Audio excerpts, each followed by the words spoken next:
You know, joining you to celebrate WOLA's 50th anniversary is very meaningful for me. And that's not only because, coincidentally, it was also 50 years ago that I was first elected to the U.S. Senate.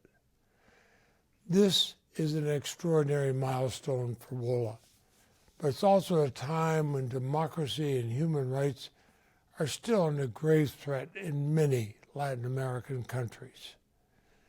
Receiving this award is an honor for me.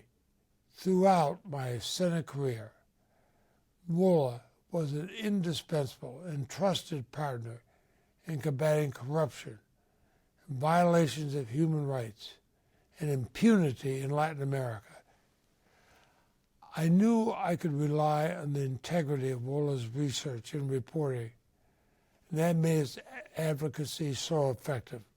Not only did WOLA staff and Tim Reeser, my foreign policy advisor, make it possible for me and my staff to meet courageous victims of political violence, independent journalists, and human rights lawyers. They also worked with me and others in Congress to develop U.S. policies and programs to defend human rights and promote accountability.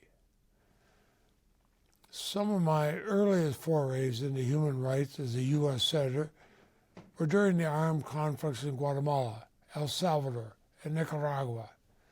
I saw how security forces trained and equipped by the United States were acting as death squads.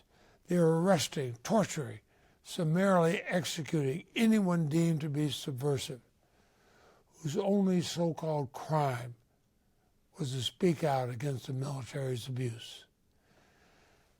And after those conflicts ended, it was the same corrupt and abusive security forces who the U.S. partnered with to carry out the so-called war on drugs, more accurately described as the failed war on drugs.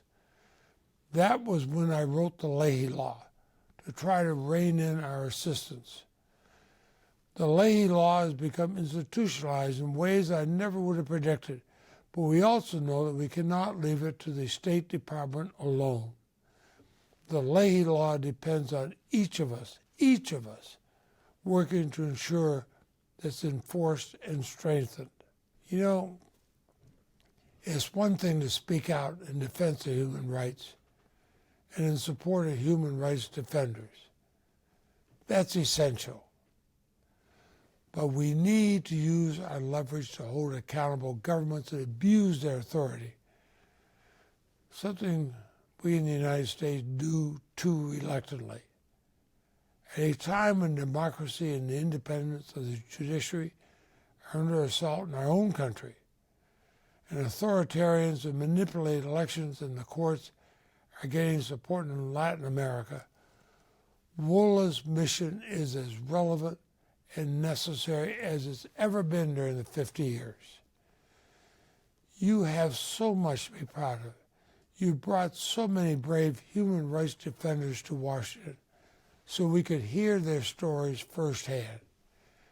You defended not only their rights, but in doing so you defended the principles this country stands for, but which at times our government has failed to live up to.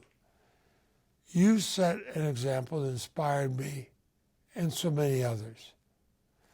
Now, the work is far from finished, but I'll be forever grateful to have had the opportunity to partner with WOLA for so many years. Thank you from the bottom of my heart.